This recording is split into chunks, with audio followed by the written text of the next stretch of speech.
I don't know what your capacities for mystery are.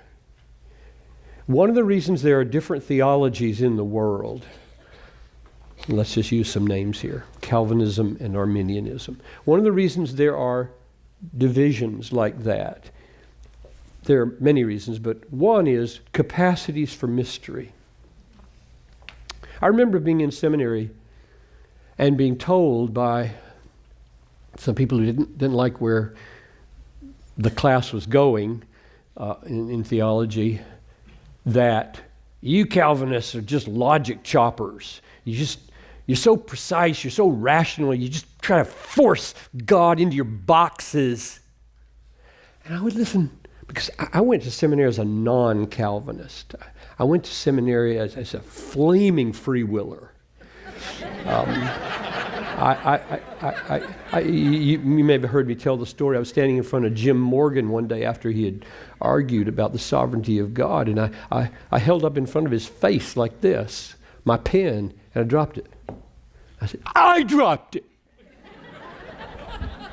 Like that proved it. Like, I'm in charge. I have a will, for goodness sakes. Don't tell me God's in charge of that. I dropped it.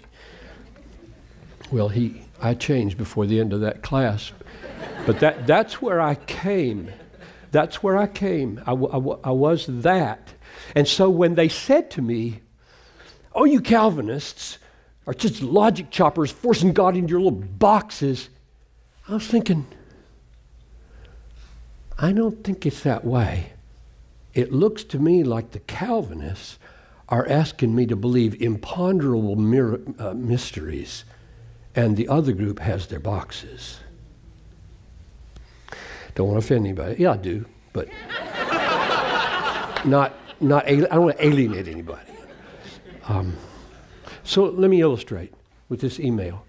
What I mean is, everybody I have ever talked to about this who disagrees with me argues largely from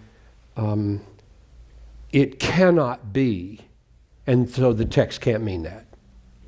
Instead of saying the text sure looked like they mean that, so it must be, and there's something wrong with my head. That's the way I think. I see what's in the text, and I say, my head's the problem. It's too small, it's too self-centered, it's too something, but I'm the problem, not the Bible. Whereas others come and they have their convictions, like, if that were true, there'd be no free will. Ergo, it can't mean that. I say, that's a box. That's squeezing God in your free will box. It's never been my experience that the Calvinists are the logic choppers and the box fitters. It's that the Calvinists seem to be the people who see text and say, I don't get it, but there it is. It's just there. And I've got to bow. I don't even know what I'm going to do with this. I wept for a whole semester in college when I was 22 years old because my life was falling apart.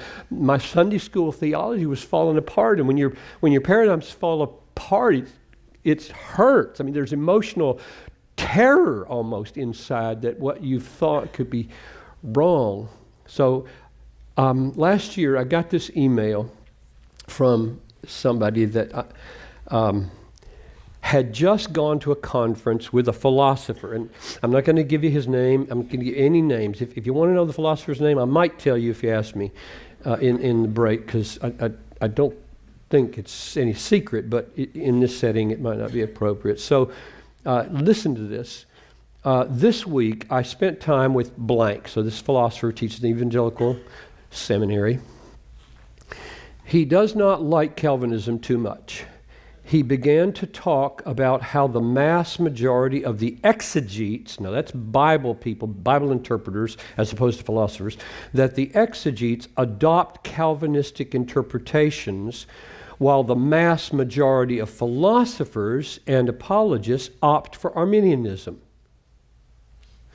We came to some fascinating conclusions, all of which I will not share, but he did say, quote, it is true Calvinists have the exegesis behind them, but we have philosophy. And I think libertarianism, that means free will understood as self-determination, I think libertarianism trumps exegesis and must determine it.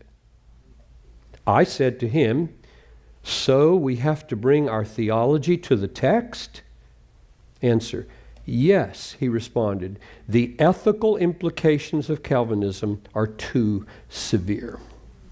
So a major evangelical philosopher says the exegesis is on the side of the Calvinists, philosophy is on the side of the Arminians, and you have to bring your philosophy to the text.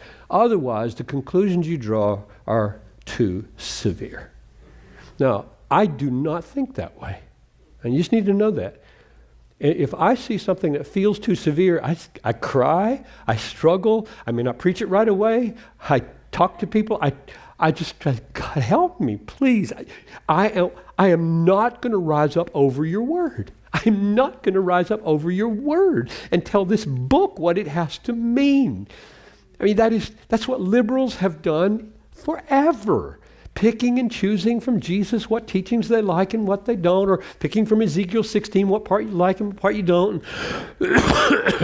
You know what happens if you do your theology that way? It's just a reflection of your culture or your family or yourself.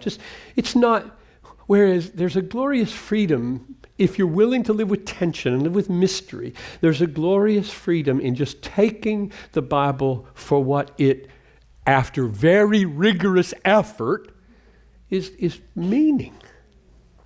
So that's my email. Now here's my story.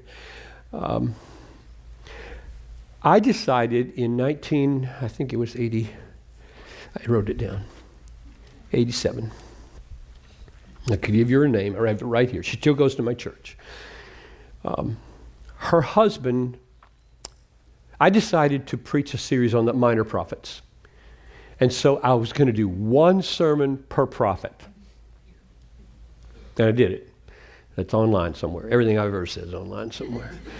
And so I did it, and so the sermon in October of 1987 was on Malachi.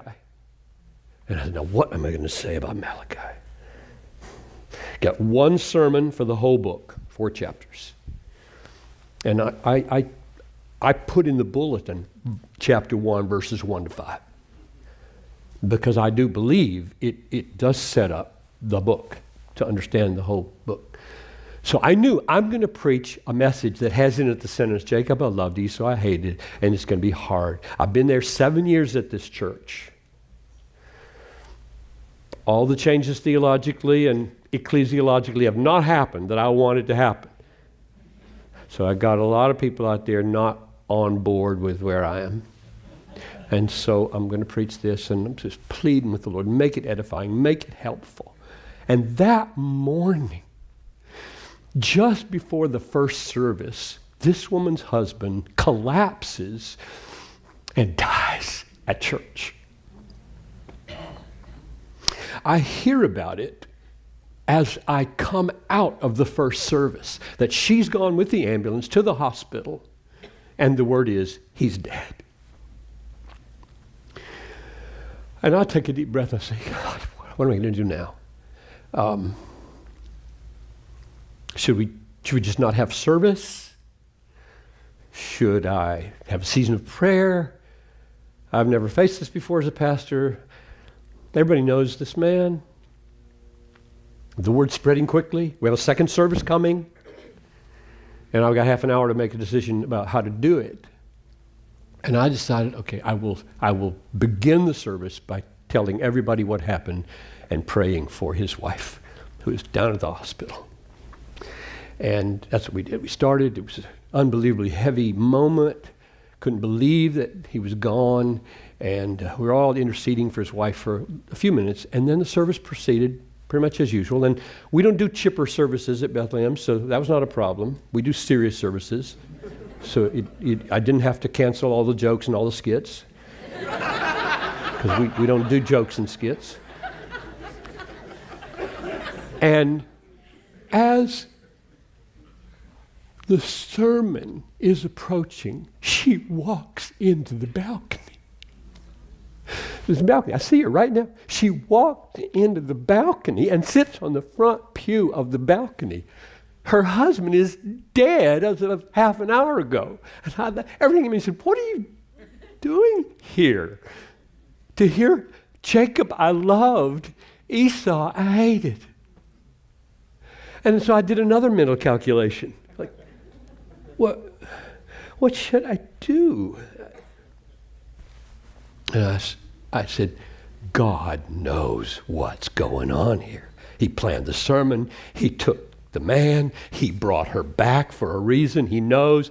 Preach what you had with the greatest gravity you can think of. So I did. Pretty much the kind of thing we're talking about right here. Mystery, opposition, unconditional election, all those things. There it is. Just laid it out. And when I was done, I'm shaking people and she's disappeared and I'm wondering, almost everybody's gone. And she comes up to me.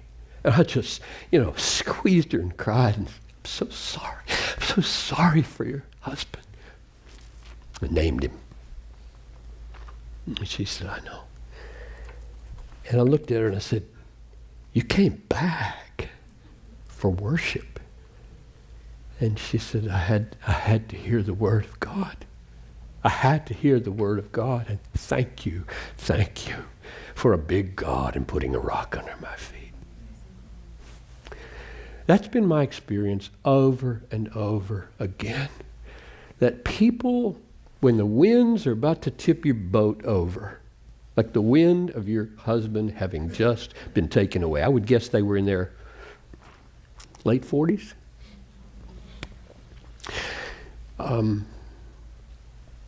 You need ballast in your boat. That's what I was trying to say last night, that sometimes it's just the bigness of a great and mysterious and weighty God that is a place to stand.